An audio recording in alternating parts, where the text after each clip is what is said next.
Assalamualaikum warahmatullahi wabarakatuh. Balik lagi di apa ya? Redaksi. Redaksi. Reda berdiskusi. 1, 2, 3, pop. Yang banyak orang nggak tahu, itu ternyata kami Kanas ini udah lama banget ada di dalam grup apa ya? Grup WhatsApp yang di dalamnya itu grup dakwah.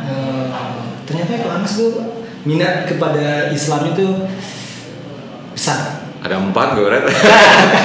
The Brothers, Hikmah, grup tauhid apalagi. Hikmah lebih lama lagi berarti. Iya. Lebih lama ya. Iya. Langsung aja kita ngobrol-ngobrol diskusi sama Kak Anas. Siap. Assalamualaikum Kak. Waalaikumsalam warahmatullahi wabarakatuh. Ini bener ya, maksudnya sepanjang skena ini teman-teman pada hijrah tuh sering banget ya kita dengar ya. Nyinyiran atau nggak suka lah dengan kalimat orang-orang hijrah segala macam. Yeah. Kenapa ya? Kalau kenapa sih Kak? Kalau mau tarik justru gue juga waktu pertama kali keberadaan The Strangers itu termasuk yang mungkin nggak nyinyir tapi mempertanyakan gitu. Ini orang ngapain gitu? Iya, terutama apalagi kan dengan statement mengharapkan musik itu gitu kan. Reaksi pertama gue itu langsung pertama adalah ayatnya mana kayak gitu. Oh sih, mantap. Ya begitu. Iya. Langsung karena pegangan gue tuh ya Quran dan hadis gitu kan. Sempat malah waktu itu bergabung juga ke grup The Brothers ya. Pokoknya enggak saya Kang Reda si lainnya The Strangers dulu. Bukan. Oh iya ada juga. Udah ada tapi walaupun itu masih berkumpul dan belum di umumkan gitu. Tadi suara terkenal nggak apa belakang ada produksi ngobrol juga nih mie. cek aja ya ya jadi udah ada di grup itu terus kaget gue waktu itu kan ini dan sempet bentrok juga sama Afi kalau nggak salah waktu itu nggak boleh Kak gitu loh ini gimana gue bilang permasalahannya ayatnya di mana kayak gitu kan. Terus gue nggak dapet jawaban yang jelas waktu itu, masih ambigu. Tapi memang disodorkan dengan hadis-hadisnya di Abu Khori yang sudah kita tahu pada umumnya gitu kan. Permasalahan pengelompokan alat musik dengan objek-objek lain yang dianggap haram. Gitu. Yeah. Terus itu terus terang jadi perdebatan juga dan tapi gue nggak mau buru-buru ngejudge. Wah lu gini nggak mau berisik gitu kan. Cuma memperhatikan deh. Kalau dibangun berisik banget ya. Gimana tuh? Kalau dibangun berisik banget ya kan. Gak selain berisik deh ya. Udah gak benar tuh kan. Terus bergulirlah seperti kita tahu apa string of events dalam artian The Strangers mengadakan kajian teman-teman bereaksi gitu dan gue jujur waktu itu gue nggak mau buru-buru stand up aja ya di mana? Iya, gue lebih observasi karena menurut gue pertama gue bukan pada tempat untuk menunjuk lu salah lu benar kayak gitu tapi lebih mempelajari aja karena gue tahu pasti ada sesuatu yang gue belum tahu kayak gitu tapi orang-orang yang orang itu kan biasanya bereaksi marah atau agresi atau negatif karena mereka nggak tahu apa ininya gitu kan permasalahannya gitu apa tuh istilahnya orang tuh biasanya marah karena hal yang mereka belum paham belum tahu gitu kan reaksinya kayak gitu makanya gue teliti lagi pelajarin hadisnya dan ternyata sahih adanya kayak gitu dan gue melihatnya kayak ya kembali lagi ke pilihan itu ya kayak gitu lo mau memprosesnya mau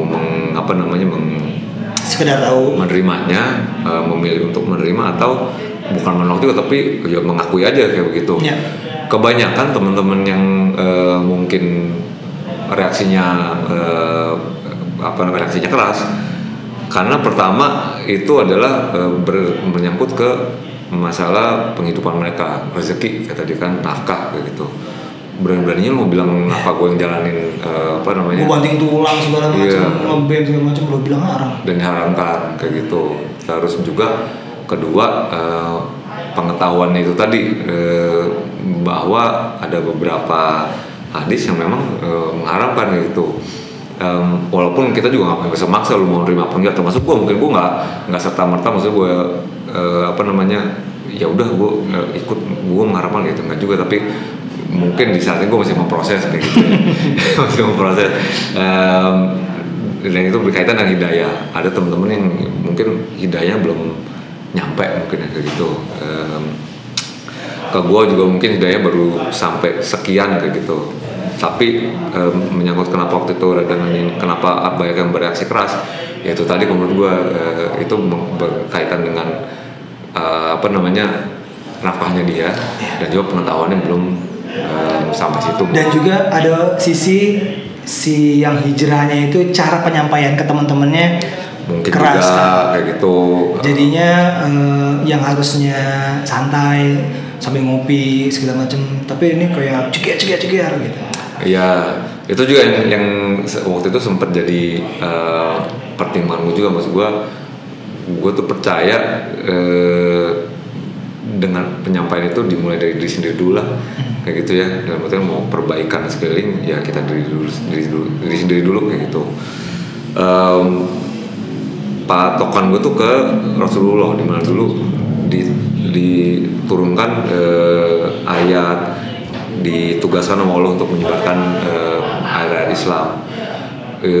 Itu nggak serta merta langsung dijejelin kayak begitu. Caranya dia lebih dimulai dari diri sendiri dulu, apa namanya, dengan akhlaknya, perbuatannya, dan jadi refleksi, dan orang-orang akhirnya bersimpati kayak gitu. Ada perkataan dari istri Nabi Aisyah radhiyallahu anha, kalau Rasulullah SAW datang ke bumi terus syariatnya tentang hal haram terlebih dahulu, ini nggak boleh, itu nggak boleh, ini nggak boleh, ini saya pasti pada lari. Iya. Makanya Rasulullah datang tuh tauhid dulu, ketika udah terdidik, udah dalam nih kecintaan kepada Allah segala macam, awal larang ini udah terima. Betul. Kalau larang itu terima. Itu pun prosesnya kan, iya. Masya Allah, itu cobaannya diludahin, dicerca, mau dibunuh segala macam. Nah ini lu baru denger kan, Kanas. Ini menarik, banyak juga orang nggak tahu seorang Kanas itu rajin ke kajian, ya kan? Insya Allah. Bisa dibilang gitu. Di saat teman-teman mungkin sibuk di luar hiruk pikuk ibu kota, atau hanya mungkin via YouTube aja, Kanas tuh duduk di majelis taklim rutin, kok nggak salah sempat di Rabanian saya kan. Iya, ya kemarin gara-gara waktu COVID offline aja, ya, waktu offline masih ada sebelum pandemi itu cukup sering lah kita melihat di Rabanian terus segala macam, dan itu cukup rutin. Dan ini Masya Allah, ini kenapa sih ada keinginan duduk di majelis gitu? Sebenarnya kalau intens itu jujur sejak waktu per 2015 ya waktu itu ya. Mulai diniatin lah, rajin pulang kantor mampir dulu deh, karena waktu itu kebetulan di Sudirman kantor, rapatnya di Al-Azhar gitu kan, lewatin lah ini apa sih, invest waktu sejam 2 jam di situ, nabung gitu. Tapi kesadaran itu mulai terkristalkan karena terkena musibah, dicolek dulu. Ruli wafat, sebelumnya mengalami perceraian pertama kayak gitu. Itu 2015 tuh salah satu titik terendah gue lah itu. Tapi sebenarnya kalau ditarik di belakang lagi, saya tahun 2006 di saat bapak wafat itu kesadaran untuk mencari ilmu agama. Karena kenapa kita duduk, gue di depan bapak yang lagi sekarat, kita nggak tahu apa-apa, nggak bisa apa-apaan kayak gitu. Gue cuma bisa ngucapin basic Allahu Akbar, la ilaha illallah kayak gitu. Mandi ini juga gimana caranya mandi, nggak ngerti kayak gitu. Yang bikin gue sedih lagi apa tuh, kalau menyolatkannya kayak gitu. Karena gue pengen banget ngimamin sholatin bapak gue yang meninggal, masa gue nggak bisa. Gimana caranya lu? Iya, tapi karena ya di situ juga ada imam yang dari masjid rumah lokal gitu, yang memimpin gitu. Tapi gue pengen banget mendoakan kayak gitu kan, melepas kepergian, nggak bisa kayak gitu, nggak tahu apa yang mesti dia iniin gitu. Dan gue ngelihat momen kunci itu, ngelihat meregang nyawa, melepas napas terakhir, sakaratul maut gitu. Itu gue kayak, aduh kok begini amat gue ya, kayak gitu. Dari situ aku kesadaran untuk menimba ilmu. Karena kenapa? kalau gue misalnya gue yang di situ anak gue nggak bisa ngapain gimana nih kayak gitu. Gue yang lagi sekarat anak gue nggak bisa apa-apa juga gitu. kayak gitu kan. Walaupun ya gue mungkin almarhum bapak dengan segala keterbatasannya udah ngajarin sebenarnya kayak gitu kan, tapi gue pengen mengajari yang lebih lah nanti ke anak kayak gitu. Dari situ walaupun lika-liku lah ya, naik turun kayak gitu. Kalau namanya sholat sih ya bolong-bolong gitu. Sepanjang ini ngeband juga mau berandas, prosesnya juga panjang gitu. Masih ya bisa dibilang bikin dosa juga kayak gitu. Tapi turning point 2014 umroh, dan disitulah mungkin di saat di depan Ka'bah minta doa-doa yang tadi nih ya, di apa namanya itu kita pengen minta dijawab kayak gitu. Nggak nyangka justru 2015 terjawabnya seperti itu kayak gitu. Walaupun mungkin juga dijawab dengan musibah gitu, tapi ya itu mengantar gue ke jalan itu yang lebih baik lah insya Allah. Gitu. Terus ngelihat teman-teman tuh taruhlah sama ngelihat Lema sudah ninggalin musik gitu kan. Yeah. Terus pernah kepikiran nggak sih Eka Anas meninggalkan musik? Kalau melihat ke depannya proyeksi pengen ada keinginan udah ada gitu. Suatu saat gue akan memutuskan, gue justru bukan ngelihat dari angle musiknya, tapi gue mau mengabdikan hidup gue murni untuk beribadah kepada Allah. Masya Allah, amin. Kayak begitu. Aminin ya. Pernah kepikiran nggak sih Eka Anas meninggalkan musik? Kalau melihat ke depannya proyeksi pengen ada keinginan udah ada gitu. Suatu saat gue akan memutuskan, gue justru bukan ngelihat dari angle musiknya, tapi gue mau mengabdikan hidup gue murni untuk beribadah kepada Allah. Masya Allah, amin. Kayak begitu. Aminin ya. Ya begitu. Dalam artian semua elemen-elemen keduniaan. Didi elemen. Drum. Apa namanya, elemen keduniaan itu ya udah dilepas. Tapi bukan berarti meninggalkan dunia itu, maksudnya nggak nyari nafkah, nggak gitu ya maksudnya. Oh iya ini mungkin itu kalau menurut gua itu tentang level pengetahuan ya gitu, pengetahuan dan ilmu kita lah tentang mendalami Islam itu sendiri. Banyak persepsi teman-teman terminologi keduniaan, wah udah kita ini aja tanpa ya kayak begitu juga sih maksud gua. Terus ya kita sebagai manusia tetap kayak gitu kan, kita ada kewajiban, punya keluarga, punya istri, kasih makan, cari nafkah kayak begitu. Cuma ya ada pakem-pakemnya gitu kan, yang halal yang dimana, yang haram di mana. Walaupun jujur ya itu yang masih gue melihatnya, gue pelan-pelan deh proses kayak gitu. Gue takutnya gue nggak kuat pertanggungjawabannya sama apa yang udah gue ikrarkan nanti juga slip lagi gitu. Yang mendingan kok gue pelan-pelan deh kayak gitu ya.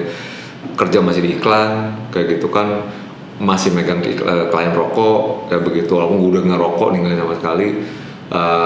Itu salah satu ketakutan Kang Eka nggak? Udah pasti, gue satu yang gue iniin, kalau udah kerja di tempat manapun atau di Brandas datang klien alkohol, gitu tutup kayak gitu. Brandas udah berapa kali ditawarin manggung acara alkohol, sponsorship, branding, buzzer, ambasador, nggak bisa. Gue bilang, gue udah pertama emang gue gak minum, kedua bertentangan dengan apa yang gue percaya kayak gitu. Begitupun di kerjaan kantor, misalnya datang nih pitching alkohol, aduh jangan gue deh kayak gitu. Gue udah berapa kali ketemu di kantor yang dimana ditanyain, lu mendingan lay off gue daripada gue megang ini klien, gue bilang gitu. Di pekerjaan tuh udah apa Kang? Creative director. Gue ya at least itu yang gue usahain lah ya, untuk nggak bersinggungan gitu. Lu mendingan pecat gue deh, lay off gue daripada gue megang ini klien kayak gitu. Nah tadi kan menarik nih ketika Eka Anas bilang sudah pengen ngejalanin, cuman pelan-pelan dulu deh. Pelan-pelan ini kira-kira karena ada kekhawatiran takut kita nanti kerja apa ya, nanti orang ngomong apa ya kalau gue hijrah ya, atau ketakutan yang sebenarnya itu bisa dibilang ini subhat dari setan gak sih? Bisa juga mungkin, iya. Jujur ya, gue nggak bisa bohong. Hal pertama itu adalah nafkah, itu udah jadi ini semua orang dalam artian kayak kalau gue banting setir nanti gimana nih perekonomian keluarga lah, at least kayak gitu kan, income dari mana, nafkahnya mau kayak gimana kayak gitu. Gue pernah nyoba waktu itu bukan karena bukan karena dorong agama, tapi murni karena gue pengen mendorong gue untuk berada di lingkup entrepreneurship. Dalam artian masa sih gue nggak bisa kerja sendiri, nggak perlu kerja sama orang kayak gitu kan, cuma kuat 3 bulan kan. Ngapain? Gue waktu itu bikin clothing kayak gitu kan, bikin desain ya harusnya dijualin, tapi emang belum lama gitu. Cuma itulah bisikan dari setan juga. Aku nggak bisa loh bro gitu kan. Jadi gue baru 3 bulan, ngeri gue gitu, karena duit tabungan boros tuh. Waduh, gimana ya gue gitu kan. Kayak gitu. Jadi akhirnya udah gue nyari kerja lagi dah gitu. Sebenarnya jawaban ketakutan gitu sebenarnya Eka udah tahu sih. Udah tahu ini begini pasti ya, ini nggak boleh, ini sebenarnya tahu. Ini sebenarnya kayak ya itu tadi bilang meninggalkan musik sebenarnya mau aja sih kalau misalkan ke depan tidak ada kekhawatiran di nyinyirin nggak? Udah di nyinyirin gue udah dulu waktu pertama Stranger keluar itu kan gue digosipin atau Eka juga kena karena bertepatan dengan Ruli meninggal, terus Brandas hiatus. Gitu kan, kita berhenti dulu tuh, bahkan sebelum Ruli meninggal malah 2014 kita hiatus bertepatan dengan waktu itu The Strangers Blow Up eksis gitu. Terciptalah berita-berita ini kayak gitu, opini. Jimmy Mutazam juga sebenarnya digosipkan kan, Jimmy juga dituin gitu, kayak gue dari Jimmy ya, Fred, kita berdua digosipin masuk The Stranger. Gue bilang, oh iya Jim gitu. Oh, ya nggak apa-apa sih gue bilang. Gue nggak membanggakan. Karena Jimmy bukan Jimmy cukup speak up untuk permasalahan The Stranger. Gak tahu tuh, gue dengar dari Jimmy. Tapi memang di saat itu juga, ini jujur nih, Jimmy juga sama gue sering kontak-kontakan dalam artian pembelajaran agama. Kalau ngaji di mana gitu. Terus jujur sebenarnya juga ada dorongan untuk pembelajaran Islam Jimmy tuh. Jadi gue tahu tuh Jimmy tuh ini juga mungkin kalau menurut gue reaksi dia waktu itu seperti halnya teman-teman yang lain. Benny Afi itu berada dalam lingkup di mana dia mencari nafkah bersama After waktu itu kan. Benny dan Afi keluar, ya rasanya kayak begitu. Ini kan band yang menafkahi kita kayak gitu. Mungkin pengertian ke alasan kenapa mereka meninggalkan karena hadis atau itu belum menurut gue belum dicerna, menurut gue di itu aja. Tapi sekarang udah oke kok, udah mengerti gitu ya Chris. Kayaknya semuanya sih, karena mungkin yang bikin memanas kan berurutan ya, yang keluar jadinya kayak semakin. Iya, kalau menurut gue waktu itu penyampaian menurut gue sih yang kayak kita bahas di tadi ya, menurut gue approach-nya itu langsung door kayak gitu, enggak di per tahap kayak begitu. Karena waktu itu juga gue merujuk ke Rasulullah juga, Allah pun menurunkan Al-Quran ayat per ayat kayak gitu. Kalau jeger gitu, wah pusing lah gitu. Walau alam yang kayak gitu. Sekarang pandemi ini memang belum, panggung offline belum ada lah ya? Offline ada beberapa kali sama Brandas ya. Ada orang yang datang, yang maksudnya crowd yang live streaming gitu ya? Kalau live streaming udah, tapi kalau yang crowd datang, manggung nggak ada. Nggak ada ya? Belum ada. Kan kalau yang taruh tadi yang kita bahas di discuss nih, jadi taruhlah di blender semuanya udah nggak minum lagi, taruhlah ya, mudah-mudahan misalkan gitu, misalkan gitu, udah nggak ada yang minum lagi. Tapi yang namanya offline kan tadi yang gue sampein juga ke Eka nih, kegundahan ketika gue itu udah gak minum nih. Tapi orang datang mau nonton gue tuh minum gitu. Iya. Orang datang tuh minum. Iya. Ini kita nggak bisa tutup mata dengan hiruk pikuknya crowd yang ada dan udah minumnya murah lagi kan yang Benar. Plastik sedotan gua. Dan itu maksudnya kita nggak tahu kapan kita mati gitu. Benar. Kita nggak tahu kapan kita mati. Kita nggak tahu tuh. Aduh, itu ya makanya yang gue buru-buru cabut tuh kan. Iya. Cabut tuh. Gue nggak mau kondisi kayak gitu. Gue belum ada perubahan sama sekali gitu. Masih tahap-tahap ragu-ragu, maju mundur. Ya udah Bismillah gue maju des gitu. Dan ternyata gue fine aja gitu. Iya. Gue fine aja kan. Tanpa musik gue jalan-jalan aja gitu. Bahkan gue menghadapi sesuatu yang gue nggak pernah bayangin gitu. Ternyata ada tahap ini, istri gue begini dan anak gue begini. Itu luar biasa gitu. Kalau misalkan Kameka Bismillah udah gue berani kan. Itu memang jadi pertimbangan ya maksudnya. Umur kan udah lumayan. Udah kepala 4 sebenarnya. 4 seberapa sih? Tahun ini 45. Nah. Sebenarnya udah mesti umur, kalau di Islam kan udah umur di mana kebajikan udah ini kan, dan crossroad kan sebenarnya. Di umur 40 kepala 4. Sadar gue juga maksudnya kayak ajal tuh bisa datang kapan aja kayak gitu. Mulu alam lagi begini kan, lagi begitu, lagi begini. Iya, momennya entar lagi dalam keadaan baik atau buruk, kayak begitu kan. Tapi gue begini deh, yang gue berusaha lakukan adalah sekarang mengisi kehidupan gue dengan yang baik-baik aja di mayoritas dalam kondisi aktivitas baik. Apa yang dilakukan sehari-hari meminimalisasi sebisa mungkin biar yang dosa dan haram tuh dijauhkan kayak gitu.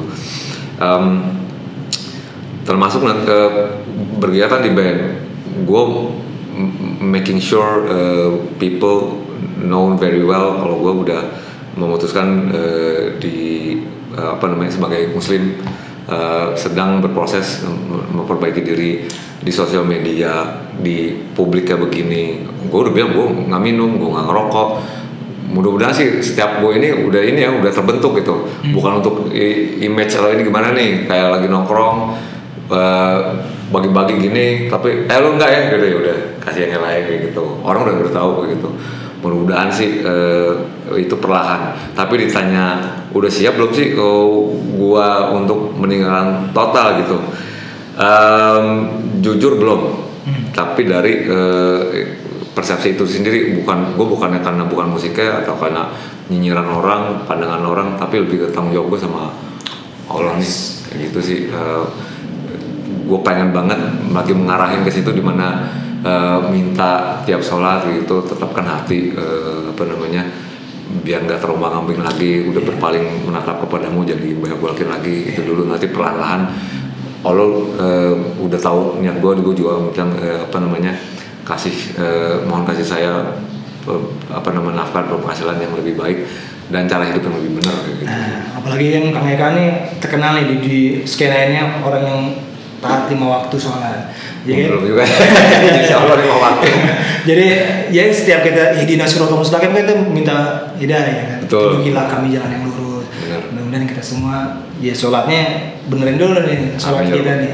Ketika membaca Al-Fatihah ihdina siratal mustaqim, semoga Allah mengijabahkan kita semua mendapatkan hidayah siratal mustaqim, jalan yang lurus yang diberikan hidayah. Seperti para sahabat diberikan hidayah siratal mustaqim. Betul. Itu juga sih maksudnya di gue sendiri masih banyak PR besar yang mesti gue perbaikin, yang lebih utama gitu ya, dari akhlak, dari sholat gitu. Musik juga ada di situ, tapi mungkin buat gue yang lebih banyak, yang lebih besar PR gue tuh lebih ini lagi, hati gue karena masih dengki juga, karena masih diselimutin bohong-bohongan kayak gitu. Itu yang menurut gue basic-basicin itu dulu yang mau gue benerin kayak gitu. Oke, Masya Allah. Ini udah hampir setengah jam. Kalau diskan di sejam lebih nih kalau diskan. Tapi udah setengah jam kita. Iya. Jadi kayaknya gitu dulu. Sebenarnya kita semua ya, termasuk gue tuh ya bukan berarti yang orang yang hijrah itu jauh lebih baik, tapi orang yang hijrah itu berusaha menjadi orang yang lebih baik sebelum yang dia lakuin. Jadi Betul. bukan lebih baik kepada orang lain, tapi lebih baik berusaha lebih baik buat kita pribadi gitu. Jadi jangan ngecap orang yang belum hijrah gimana. Kita nggak pernah tahu nih. Nanti kita modar, siapa tahu mereka udah lebih diterima amalannya daripada kita yang katanya hijrah tapi iya kita hijrah tapi ternyata amalannya ria gitu. Walau kita nggak pernah tahu. Jadi mudah-mudahan kita mendoakan kita semua bisa menjalankan syariat Allah SWT dan dibimbing terus sampai kita paham kalau ini boleh, ini nggak boleh, ini haram, ini halal, ini sunnah, ini bukan sunnah atau bid'ah, ini syirik, ini tauhid. Ini aja dari redaksi bersama Ekanas. Redaksi. Reda berdiskusi. 1, 2, 3, 4.